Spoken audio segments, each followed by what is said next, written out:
Good morning మిత్రమా. చూస్తే మనకు బీఎడ్ సైకాలజీలో మొత్తంగా 5 యూనిట్లు ఇచ్చాడు మిత్రమా. అసలు ఆ బుక్ పేరేంటంటే బాల్య కౌమార దశలో మనోవిజ్ఞాన శాస్త్రం అని చెప్పి అందులో మనకు ఒక 5 యూనిట్లు పొందుపరిచాడు. అవి చూస్తే బాల్య కౌమార దశల అభ్యాసకులు స్వభావము, వికాసము. అంటే బాల్యంలో మరియు కౌమార దశలలో అభ్యాసకులు ఏ విధంగా ప్రవర్తిస్తారు, అంటే పిల్లలు విద్యార్థులు ఏ విధంగా నేర్చుకుంటారు, ఆ వయసులో వాళ్ళ యొక్క వాళ్ళ యొక్క గుణాలు ఏ విధంగా ఉంటాయి, ఆ గుణాలలో ఎలా మార్పు వస్తుంది, ఆ స్వభావంలో ఎలా మార్పులు వస్తాయి అనేటటువంటి విషయాన్ని మనం ఇక్కడ చదువుతాం. అదేవిధంగా బాల్య కౌమార దశల అభ్యాసకులు భేదాల అవగాహన. ఈ బాల్యంలో మరియు కౌమార దశలలో అభ్యాసకులు ఏ విధంగా ఉంటారో ఆ దశల మధ్య గల తేడాలను మనం ఇక్కడ తెలుసుకుంటాం. అదేవిధంగా బాల్యాన్ని ఏ విధంగా అవగాహన చేసుకోవాలి ఒక ఉపాధ్యాయుడు, తల్లిదండ్రులు అనే విషయాన్ని ఇక్కడ చూస్తాం. అదేవిధంగా అభ్యసన దృక్కోణాలు, అంటే అభ్యసనం ఎలా జరుగుతుంది, అభ్యసనం ఏ ఏ కోణాలలో జరుగుతుంది, అభ్యసనం జరగడానికి అనుకూలమైనటువంటి పరిసరాలు ఏముంటాయి, తల్లిదండ్రులు ఏ విధంగా సహకరించాలి పిల్లలకు, ఉపాధ్యాయులు ఏ విధంగా ఉండాలి, పాఠశాల ఏ విధంగా ఉండాలి, సమవయస్కులు ఎలా ఉండాలి అనేటటువంటి విషయాన్ని అంతా కూడా మనం అభ్యసన దృక్కోణాలు అనేటటువంటి చాప్టర్లో చదువుతాం. అదేవిధంగా అభ్యసన పరిసరాలు, అంశాలు, ఆసక్తులు. అభ్యసన పరిసరాలు అనేటటువంటి విషయము, అదేవిధంగా అంశాలు, ఆసక్తులలో మనం అభ్యసన పరిసరాలు ఎలా ఉండాలి, అదేవిధంగా పిల్లలకు ఆసక్తి కలగాలంటే అభ్యసనం పట్ల మనం ఏ విధంగా వ్యవహరించాలి, పిల్లలకు అభిరుచులు, అదేవిధంగా వైఖరులు అభివృద్ధి చెందాలి అని అంటే మనం ఏ విధంగా వ్యవహరించాలి పిల్లలతో అనేటటువంటి విషయాన్ని మనం అభ్యసన పరిసరాలు, అంశాలు, ఆసక్తులు అనేటటువంటి పాఠంలో చదువుతాం మిత్రమా. ఈ సిలబస్ని అంతా కూడా నేను విశ్లేషించాను మిత్రమా. మనకు ఫస్ట్ యూనిట్గా వచ్చేసి బాల్య కౌమార దశల అభ్యాసకులు స్వభావం వికాసంలో భాగంగా మనము పరిచయము, వికాసం చెందే వ్యక్తిగా అభ్యాసకుడు, వికాస దశలు, అదేవిధంగా పెరుగుదల, వికాసం, పరిపక్వతల మధ్య భేదాలేంటి, అసలు పెరుగుదల అంటే ఏంటి, వికాసం అంటే ఏంటి, పరిపక్వత అంటే ఏంటి, వీటి మధ్య తేడాలు, అదేవిధంగా పెరుగుదల, వికాసం మధ్య తేడాలు, వ్యక్తి వికాస దశలు. ఇవి ప్రపంచవ్యాప్తంగా ఆమోదం పొందినటువంటి దశలు మిత్రమా. శైశవ దశ, బాల్య దశ, కౌమార దశ, వయోజన దశ. శైశవ దశ వచ్చేసి 0 నుంచి 3 సంవత్సరాలు ఉంటుంది, బాల్య దశ 4 నుంచి 12 సంవత్సరాలు ఉంటుంది, కౌమార దశ 13 నుంచి 21 సంవత్సరాలు ఉంటుంది, వయోజన దశ 21 సంవత్సరాల పైన ఉంటుంది. ఇది విశ్వవ్యాప్తమైనటువంటి వికాస దశలు. అదేవిధంగా మనకు ఎలిజబెత్ హర్లాక్ గారు మనకు ఈ వ్యక్తి వికాసాన్ని 10 దశలుగా వర్గీకరించారు. ఈమె దృష్టిలో 10 దశలుగా వర్గీకరించారు, కానీ ప్రపంచవ్యాప్తంగా ఆమోదం పొందినటువంటి దశలు మాత్రము 4 ఉన్నాయి: శైశవ దశ, బాల్య దశ, కౌమార దశ, వయోజన దశ. ఎలిజబెత్ హర్లాక్ దశలో వచ్చేసి మనకు జనన పూర్వ దశ, నవజాత శిశు దశ, శైశవ దశ, పూర్వ బాల్య దశ, ఉత్తర బాల్య దశ, యవనారంభ దశ, కౌమార దశ, వయోజన దశ, మధ్య వయసు, అదేవిధంగా వృద్ధాప్యం అనేటటువంటి 10 దశలుగా వర్గీకరించింది ఎలిజబెత్ హర్లాక్. ఇవి ఎక్కడి నుండి ఎక్కడి వరకు ఉంటాయో కూడా చెప్పింది మిత్రమా. రైట్. తర్వాత మనకు కౌమార దశ యొక్క ముఖ్య లక్షణాలు. కౌమార దశని ఎందుకు బాగా పాయింట్అవుట్ చేసి చూడాలి అని అంటే మిత్రమా, ఈ కౌమార దశలోనే పిల్లలలో హార్మోన్లు బాగా, అంటే మనకు అంతఃస్రావిక వ్యవస్థలో ఉన్నటువంటి గ్రంథులన్నీ కూడా క్రియావంతంగా పనిచేస్తూ హార్మోన్లను బాగా విడుదల చేస్తాయన్నమాట. ఆ హార్మోన్లు ఒకవేళ కనుక ఇన్బ్యాలెన్స్ అయితే, హార్మోన్లు ఎక్కువ మొత్తంలో విడుదలైతే లేదా తక్కువ మొత్తంలో విడుదలైతే ఎలాంటి పరిణామాలు ఎదుర్కొంటారు పిల్లలు, వాళ్ళల్లో శారీరకంగా, మానసికంగా అనేకంగా మార్పులు జరుగుతూ ఉంటాయి. ఆ మార్పుల పట్ల వాళ్ళు ఆందోళనకు గురవుతూ ఉంటారనమాట. కాబట్టి కౌమార దశలోనే పిల్లలను మనం జాగ్రత్తగా కాపాడకపోతే వాళ్ళు తప్పుదారిలో వెళ్ళేటటువంటి అవకాశం ఉంది. కాబట్టి ఆ కౌమార దశనే బాగా పాయింట్అవుట్ చేసి చదువుతాం మిత్రమా మనం. మరి కౌమార దశ యొక్క ముఖ్య లక్షణాలు చూస్తే, ప్రాముఖ్యం గల దశ, సంధి దశ, మార్పు చెందే దశ, సమస్యలతో కూడుకున్న దశ, గుర్తింపు కోసం శోధించే దశ, అభద్రత భావం కలిగించే దశ, వాస్తవానికి భిన్నమైన ఆంక్షలు ఉండే దశ, వయోజనకు ప్రవేశ మార్గ దశ అనేటటువంటి లక్షణాలను కలిగి ఉంది కౌమార దశ. అదేవిధంగా వ్యక్తి సాంఘిక అస్తిత్వం మీద ప్రయోగాలు చేసినటువంటి మనకు మనోవిజ్ఞాన శాస్త్రవేత్తలు చూస్తే, ఎరిక్సన్ సాంఘిక వికాస సిద్ధాంతంలో భాగంగా ఇతను ఈ సాంఘిక వికాసం అనేది 8 దశల గుండా వెళ్తుందని చెప్పేసి పూర్వ శైశవ దశ, ఉత్తర శైశవ దశ, క్రీడా దశ, పాఠశాల దశ, కౌమార దశ, పూర్వ వయోజన దశ, మధ్య వయోజన దశ, పరిపక్వ దశ అనేది 8 దశలుగా వర్గీకరించాడు. ఈ దశల యొక్క వయసును పూర్వ శైశవ దశ యొక్క వయసు 0 నుంచి 1.5 సంవత్సరాలు, ఉత్తర శైశవము 1.5 నుంచి 3 సంవత్సరాలుగా ఉంటుంది, క్రీడా దశ యొక్క వయసు వచ్చేసి 3 నుంచి 5 సంవత్సరాలు, పాఠశాల దశ 6 నుంచి 12 సంవత్సరాలు, అదేవిధంగా కౌమార దశ 12 నుంచి 20 సంవత్సరాలు ఉంటుంది, పూర్వ వయోజన దశ 20 నుంచి 30 సంవత్సరాలు ఉంటుంది, మధ్య వయోజన దశ 30-60 సంవత్సరాలు ఉంటుంది, పరిపక్వత దశ 60 సంవత్సరాల పైన ఉంటుంది. మరి ఇందులో సాంఘిక క్లిష్ట పరిస్థితులు మొదటి దశలో వచ్చేసి నమ్మకం, అపనమ్మకం, స్వయం ప్రతిపత్తి, సందేహము, చొరవ, తప్పు చేశాననే భావన, శ్రమించడం, న్యూనత భావం, పాత్ర గుర్తింపు, పాత్ర సంక్షోభము, సాన్నిహిత్యము, ఏకాంతము, ఉత్పాదకత, స్తబ్దత, చిత్తశుద్ధి, నిరాశ అనేటటువంటి సాంఘిక క్లిష్ట పరిస్థితులు ఏర్పడతాయి. ఇవి అదేవిధంగా మనకి ఇక్కడ సద్గుణాలు ఏర్పడతాయి మిత్రమా. ఇవన్నీ కూడా నేను మీకు ఈ చాప్టర్ చెప్పేటప్పుడు మొత్తంగా కూడా వివరిస్తాను. అయితే మనం అవగాహన చేసుకోవాల్సింది ఏంటంటే మిత్రమా, ఇదంతా సైకాలజీ అంతా కూడా నేను విశ్లేషణ పూర్వకంగా రాశాను. సో ఏమి ఇబ్బంది లేదు, మీరు క్లాసులకు అటెండ్ అవుతారు కాబట్టి అక్కడ మొత్తం ఈ సైకాలజీ అంతా కూడా వివరిస్తాను మిత్రమా. మనకి 30 మార్క్స్ మిత్రమా. ఇప్పుడు మనకు ఉన్నటువంటి పెద్ద అవకాశం ఏంటి అని అంటే, ఎక్కడ మనము టెట్కు చదివిన సిలబసే ఆల్మోస్ట్ డిఎస్సికి చదువుతాం కాబట్టి సైకాలజీలో ఏమి ఇబ్బంది లేదు. సో చూసే నేనేం చేశానంటే మిత్రమా, మనల్ని ఎక్కడ ఇబ్బంది పెడతా ఉన్నాడు ఎగ్జామినర్ అనేది నేను బయటికి తీశాను మిత్రమా. సో మనకు మేజర్గా అభ్యసన సిద్ధాంతాలు ఏంటి, అభ్యసన సిద్ధాంతాలకు గల ఇతర పేర్లు ఏంటి అనేది బాగా అవగాహన పూరితంగా ఉండాలి మిత్రమా. మనకి ఈ నుంచి బాగా క్వశ్చన్స్ అడుగుతా ఉన్నాడు ఎగ్జామినర్. ఎప్పుడైనా గుర్తుపెట్టుకోండి మిత్రమా, మనకు వచ్చింది కాదు, ఎగ్జామినర్ ఆలోచన విధానంలోకి వెళ్ళి చదవండి. ఎగ్జామినర్ను మనము ఆవహించుకోవాలి, ఎగ్జామినర్లో మనము లీనమైపోవాలి. అప్పుడు మాత్రమే మనకు సబ్జెక్ట్ అవగాహన అవుతుంది. అంతే తప్ప మనకు వచ్చింది చదివితే అది ఎగ్జామ్లో రాదు. సో కాబట్టి ఎగ్జామినర్ ఆలోచన ఎక్కడ ఉంది, ఎక్కడ ఆలోచిస్తూ ఉన్నాడు, మనల్ని ఎక్కడ ఇబ్బంది పెడదాం అనుకుంటున్నాడు ఎగ్జామినర్ అనే విధానంలోకి వెళ్ళి చదవడానికి ప్రయత్నం చేయండి మిత్రమా. రైట్, చూసే మరి అభ్యసనం అంటే ఏంటంటే మిత్రమా, ఒకటే గుర్తుపెట్టుకోండి. అభ్యసనం అంటే ఏంటంటే ఏదైనా ఒక శిక్షణ లేదా అనుభవం ద్వారా ప్రవర్తనలో కలిగేటటువంటి మార్పునే మనము అభ్యసనం అని అంటాం. అభ్యసనం అంటే కేవలము విద్య చదివితేనే, కేవలం పుస్తకాలు చదివితేనే అభ్యసనం కాదు. నువ్వు ఒక పని నేర్చుకున్న అభ్యసనమే, ఒక సైకిల్ నేర్చుకున్న అభ్యసనమే, ఒక స్విమ్మింగ్ నేర్చుకున్న అభ్యసనమే, ఏదైనా అభ్యసనమే. అది ఎలా ఉండాలి, ఒక శిక్షణ ద్వారా లేదా అనుభవపూర్వకంగా నీకు వస్తే అది అభ్యసనం అవుతుంది. అది ఏదైనా ఒక ఓన్లీ చదివే కాదు, ఏ పనైనా సరే అది నేర్చుకోవడం వలన నీ ప్రవర్తనలో మార్పు రావాలి, అప్పుడు అది అభ్యసనం అవుతుంది. మరి ఈ అభ్యసనం ఎలా జరుగుతుంది అని చెప్పడానికి మనకు ఒక 3 రకాల సిద్ధాంతాలు వచ్చాయి మిత్రమా. ఆ సిద్ధాంతాలు చూస్తే మనకు 3 రకాల సిద్ధాంతాలు ఉన్నాయి. అవి చూసే సంసర్గవాద సిద్ధాంతాలు లేదా వీటిని ప్రవర్తనవాద సిద్ధాంతాలు అంటాం. రెండవ సిద్ధాంతాలు వచ్చేసి సంజ్ఞానాత్మక సిద్ధాంతాలు, మూడోది వచ్చేసి నిర్మాణాత్మక సిద్ధాంతాలు. మరి మొదటి సిద్ధాంతాలు అయినటువంటి సంసర్గ లేదా ప్రవర్తనవాద సిద్ధాంతాలను మనం గమనిస్తే ఇందులో వీళ్ళు ఏమంటారు అని అంటే, సంసర్గవాదులు సంసర్గ అంటే జోడింపు అని అర్థం మిత్రమా. సంసర్గ అంటే మనకు తెలుగులో మీనింగ్ అర్థం ఏంటంటే జోడింపు అని అర్థం. అంటే ఏంటి జోడించాలి, ఏం జోడించాలంటున్నాడో చూడండి. ఉద్దీపన ప్రతిస్పందనల మధ్య బంధాన్ని ఏర్పరిస్తేనే అభ్యసనం జరుగుతుంది అని చెప్పే సిద్ధాంతాలే సంసర్గవాద సిద్ధాంతాలు. ఉద్దీపన ప్రతిస్పందన అంటే ఒక పిల్లవాడు చదవాలనంటే మనం బాహ్యం నుంచి ఏదో ఒక చాక్లెటా లేకపోతే ఏదో ఒకటి అది తినేదా లేకపోతే ఆడుకునే వస్తువా ఏదో ఒకటి ఇస్తేనే వాడు బాగా చదువుతాడు. కాబట్టి ఉద్దీపనకు ప్రతిస్పందనకు మధ్య బంధాన్ని ఏర్పరిస్తే అభ్యసనం బాగా జరుగుతుందని చెప్పే సిద్ధాంతాలే మనకు సంసర్గవాద సిద్ధాంతాలు లేదా ప్రవర్తనవాద సిద్ధాంతాలు. ఇగో ఇక్కడ మనం చాక్లెట్ను జోడించాం పిల్లవాడు చదువుకోవడానికి, వాడికి ఇష్టమైన వస్తువుని ఇస్తున్నాం మనం వాడు చదువుకోవడానికి. చూడండి, సంసర్గ అంటే జోడింపు అని అర్థం. గుర్తుపెట్టుకోండి మిత్రమా. ఈ పదానికి అర్థం తెలిస్తే ఇక మనము పెద్దగా ఇబ్బంది పడాల్సిన అవసరం ఉండదు. ఎప్పుడైనా సరే మనం ఆ పదం వెనక ఉన్నటువంటి కోణాన్ని అర్థం చేసుకోవాలి. రైట్, సో మరి మనకి ఈ ప్రవర్తనవాద లేదా సంసర్గవాద సిద్ధాంతాలలో మనకు తారండైక్ యత్నదోష అభ్యసన సిద్ధాంతం, పావ్లోవ్ శాస్త్రీయ నిబంధన సిద్ధాంతం, స్కిన్నర్ కార్యసాధక నిబంధన సిద్ధాంతం అని ఉన్నాయి మిత్రమా. మరి మనకు తారండైక్ యత్నదోష అభ్యసన సిద్ధాంతంలో ఈ తారండైక్ యత్నదోష అభ్యసన సిద్ధాంతం ఏం చెప్తుందనంటే, ఏదైనా ఒక పనిలో నైపుణ్యాన్ని సాధించాలి అనంటే మనం ప్రయత్నాల సంఖ్యను పెంచుకుంటూ ఉంటే అందులో ఉన్నటువంటి దోషాల సంఖ్య తగ్గిపోయి మనం అందులో నైపుణ్యాన్ని సాధిస్తాం. ఫర్ ఎగ్జాంపుల్ ఇప్పుడు మనం ఒక సైకిల్ నేర్చుకోవాలి మిత్రమా. సైకిల్ నేర్చుకోవాలి అని అంటే మొదటి రోజే సైకిల్ వస్తుందా? రాదు.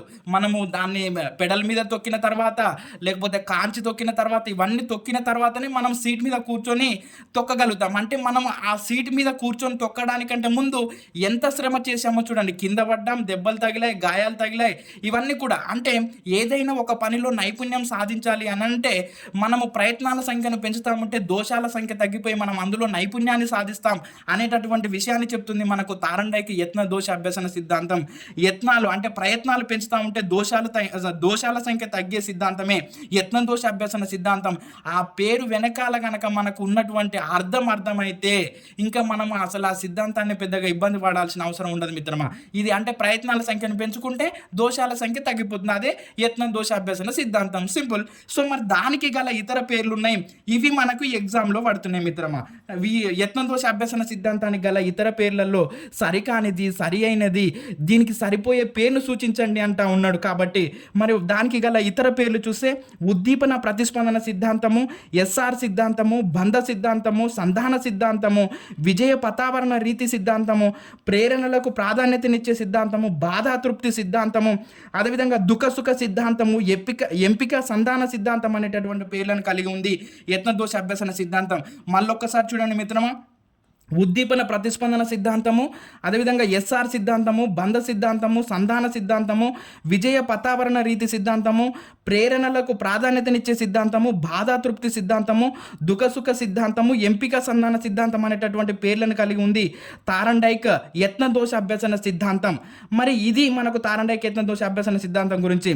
ఇందులో మనకు నియమాలు ఉంటాయి, అవన్నీ కూడా నేను మీకు ఒక్కొక్క యూనిట్గా వివరించేటప్పుడు క్లియర్ కట్గా వివరిస్తాను మిత్రమా, no doubt at all. So దీన్ని మనము విద్యార్థులకు అన్వయం చేయాలి, ఉపాధ్యాయుడికి అన్వయం చేయాలి, సమాజానికి అన్వయం చేయాలి.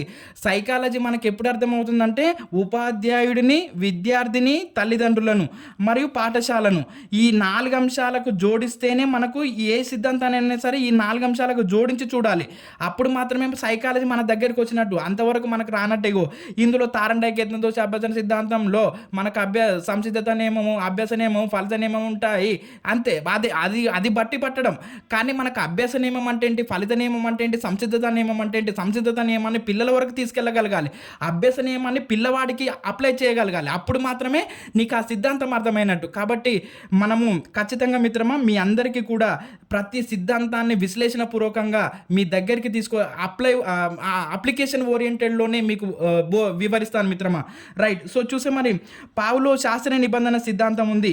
పావులో శాస్త్రీయ నిబంధన సిద్ధాంతానికి మరి ఇతర పేర్లు ఏమున్నాయంటే ఎస్ టైప్ సిద్ధాంతము, ఉద్దీపనలకు ప్రాధాన్యతనిచ్చే సిద్ధాంతము, సాంప్రదాయక నిబంధన సిద్ధాంతము, సాంకేతిక నిబంధన సిద్ధాంతము, టైప్ 1 నిబంధన సిద్ధాంతం అనేటటువంటి పేర్లను కలిగి ఉంది. మరొక్కసారి చూడండి మిత్రమా, పావులో శాస్త్రీయ నిబంధన సిద్ధాంతానికి ఎస్ టైప్ నిబంధన సిద్ధాంతము, ఉద్దీపనలకు ప్రాధాన్యతనిచ్చే సిద్ధాంతము, సాంప్రదాయక నిబంధన సిద్ధాంతము, సాంకేతిక నిబంధన సిద్ధాంతము, టైప్ 1 నిబంధన సిద్ధాంతం అనే పేర్లను కలిగి ఉంది పావులో ప్రతిపాదించినటువంటి శాస్త్రీయ నిబంధన సిద్ధాంతం. ఓకే. తర్వాత మరి స్కిన్నర్ కార్యసాధక నిబంధన సిద్ధాంతానికి గల ఇతర పేర్లు ఏమున్నాయంటే ప్రతిస్పందన ఉద్దీపన సిద్ధాంతము, అదేవిధంగా ఆర్ఎస్ సిద్ధాంతము, ప్రతిస్పందన సిద్ధాంతము, ఆర్ టైప్ సిద్ధాంతము, టైప్ 2 సిద్ధాంతము, పరికరాత్మక సిద్ధాంతము, సాధనోపయోగ నిబంధన సిద్ధాంతం అనేటటువంటి పేర్లను కలిగి ఉంది స్కిన్నర్ ప్రతిపాదించినటువంటి కార్యసాధక నిబంధన సిద్ధాంతం. అదేవిధంగా మరి మనకు ఇవి సంసర్గవాద సిద్ధాంతాలు లేదా ప్రవర్తనవాద సిద్ధాంతాలలో ఇచ్చినటువంటి సిద్ధాంతాలు. ఇంకా మనకు హత్రి అని ఉంది మిత్రమా, అది ఓల్డ్ సైకాలజీ టెక్స్ట్ బుక్లో ఉన్నాయి ఆ సిద్ధాంతాలు. మనకు న్యూ సైకాలజీ టెక్స్ట్ బుక్లో అవేమీ లేవు. సో ఓల్డ్ సైకాలజీ టెక్స్ట్ బుక్లో ఉన్నాయి అవి మనము ఎక్కడ చూద్దామని అంటే ఒకవేళ అవసరము అని అంటే చూద్దాము. న్యూ సైకాలజీ టెక్స్ట్ బుక్లలో మాత్రం అవి లేవు. సో నేను మొత్తం వెతికాను. సో కాబట్టి మీరు ఇబ్బంది పడాల్సిన అవసరం లేదు.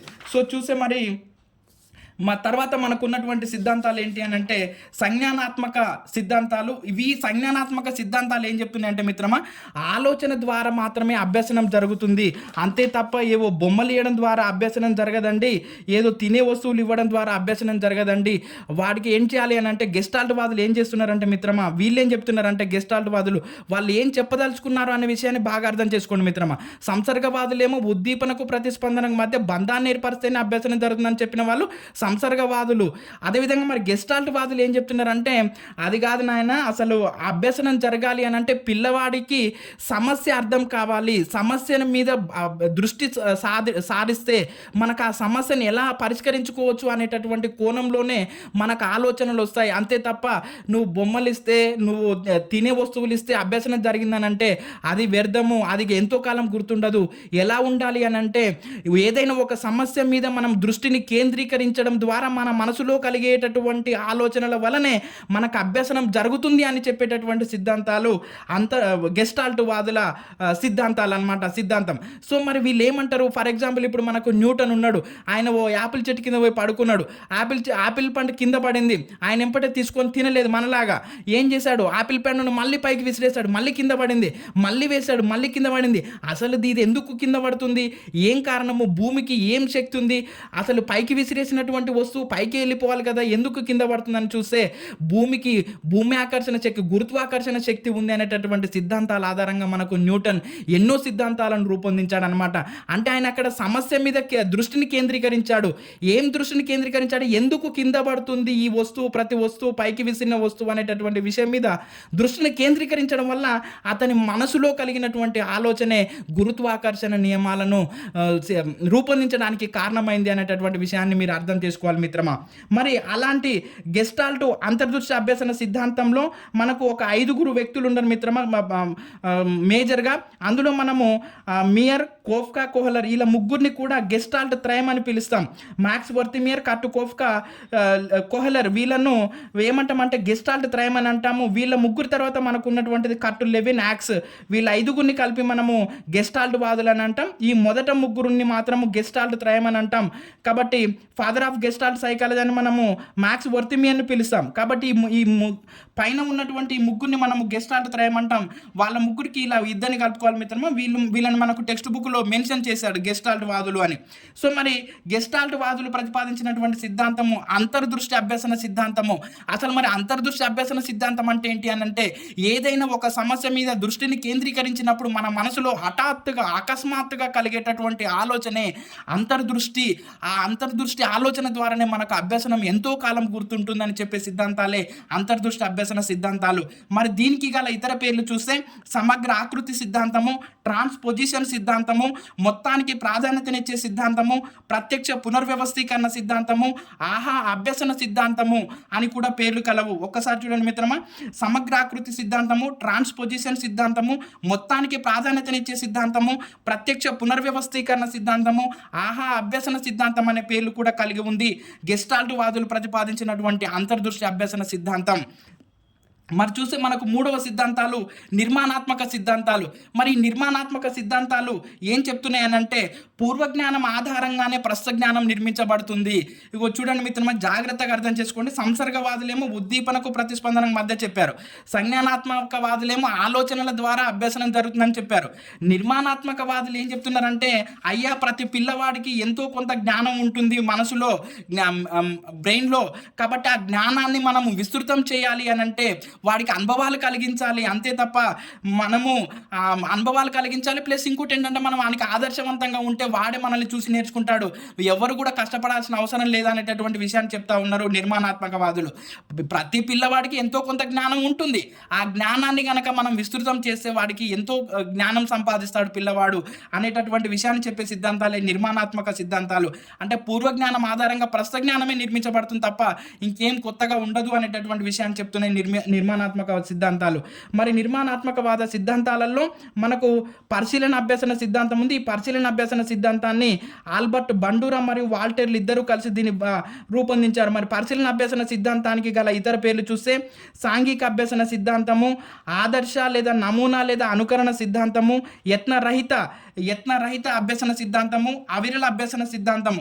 గుర్తుపెట్టుకోండి మిత్రమా, యత్న దోష అయితేనేమో తారన్ డైక్, అదే ఇక్కడ చూడండి యత్న దోష అయితేనేమో తారన్ డైక్, ఇక్కడైతేనేమో యత్నరహిత అంటే ప్రయత్నం చేయాల్సిన అవసరం లేదు, మనం ఆదర్శవంతంగా ఉంటే చాలు. మనకు దీనికి కరెక్ట్ అయినటువంటి సామెత టెక్స్ట్ బుక్లో ఇచ్చాడు మిత్రమా. ఆవు చేనులో మేస్తే దూడ గట్టున మేస్తుందా అంటే, తల్లిదండ్రులు ఎలా ఉంటే పిల్లలు అలాగే తయారవుతారు. ఉపాధ్యాయుడు ఎలా ఉంటే తాను బోధించేటటువంటి పిల్లలు కూడా అలాగే తయారవుతారు. ఉపాధ్యాయుడు అనేట ఆయన ఆదర్శవంతంగా ఉంటే అతన్ని చూసి పిల్లలు వాళ్ళంతటా వాళ్ళని నేర్చుకుంటారు. కాబట్టి అందుకని దీన్ని ఆదర్శ లేదా నమూనా లేదా అనుకరణ అభ్యసన సిద్ధాంతం. ఎక్కడ ప్రయత్నాలు చేయాల్సిన అవసరం లేదు ఇక్కడ. ఏమంటుండు అంటే మీరు ఎదురుంగా పిల్లల చుట్టూ ఎవరైతే ఉన్నారో వాళ్ళందరూ కూడా ఆదర్శవంతంగా బతకండి. అప్పుడు పిల్లలు మిమ్మల్ని ఆదర్శవంతంగా తీసుకొని ఉంటారు అనేటటువంటి విషయాన్ని చెప్తా ఉన్నాడు. కాబట్టి అందుకని దీన్ని యత్నరహిత అభ్యసన సిద్ధాంతం అని అంటాం. కాబట్టి పరిశీలన అభ్యసన సిద్ధాంతానికి గల ఇతర పేర్లు చూస్తే సాంఘిక అభ్యసన సిద్ధాంతము, ఆదర్శ లేదా నమూనా లేదా అనుకరణ సిద్ధాంతము, యత్నరహిత అభ్యసన సిద్ధాంతము, అవిరళ అభ్యసన సిద్ధాంతం అనేటటువంటి పేర్లను కలిగి ఉంది మనకు పరిశీలన అభ్యసన సిద్ధాంతం. తర్వాత మరి వైగాట్స్కి సాంఘిక సాంస్కృతిక అభ్యసన సిద్ధాంతము, దీనికి గల మరొక పేరు జ్ఞాన నిర్మాణాత్మక సిద్ధాంతం అనే పేరు కలదు. వైగాట్స్కి సాంఘిక సాంస్కృతిక అభ్యసన సిద్ధాంతము. మరి వైగాట్స్కి ఏం చెప్తున్నాడంటే పిల్లలు భిన్న నేపథ్యాల నుంచి పాఠశాలకు వస్తారు కాబట్టి వాళ్ళ నేపథ్యాన్ని అర్థం చేసుకొని నీవు పాఠాన్ని బోధించాలి. అప్పుడు మాత్రమే పిల్లలు నేర్చుకుంటారు. అంతే తప్ప నీకు వచ్చిన భాషలోనే నువ్వు బోధిస్తా అంటే కుదరదు. ఫర్ ఎగ్జాంపుల్ మిత్రమా, మనకు రేపు పోస్టింగ్ వచ్చింది, నీకు ఎక్కడో ఒక గిరిజన తాండాల్లో నీకు పోస్టింగ్ వచ్చింది, వాళ్ళకు తెలుగు సరిగా అర్థం కాదు. అప్పుడు నువ్వు వాళ్ళ భాషలోకి వెళ్ళి బోధించాలి.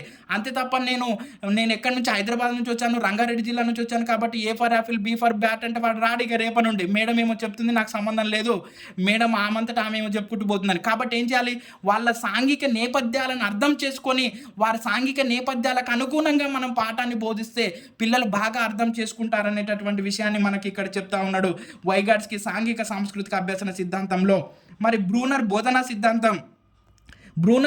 సిద్ధాంతం మనకు academic text old academic text బుక్లో ఉంది మిత్రమా. సో ఇందులో మాత్రం ఏమి కొత్త అకాడమిక్ టెక్స్ట్ బుక్లో దాని గురించి పెద్దగా ప్రస్తావన చేయలేదు. అదేవిధంగా మనకు బ్రూనర్ మనకి ఎక్కడ భాషలో కూడా వస్తాడు కాబట్టి బ్రూనర్ అభ్యసన సిద్ధాంతం ఓల్డ్ టెక్స్ట్ బుక్లో ఉంది వివరణ అంతా కూడా.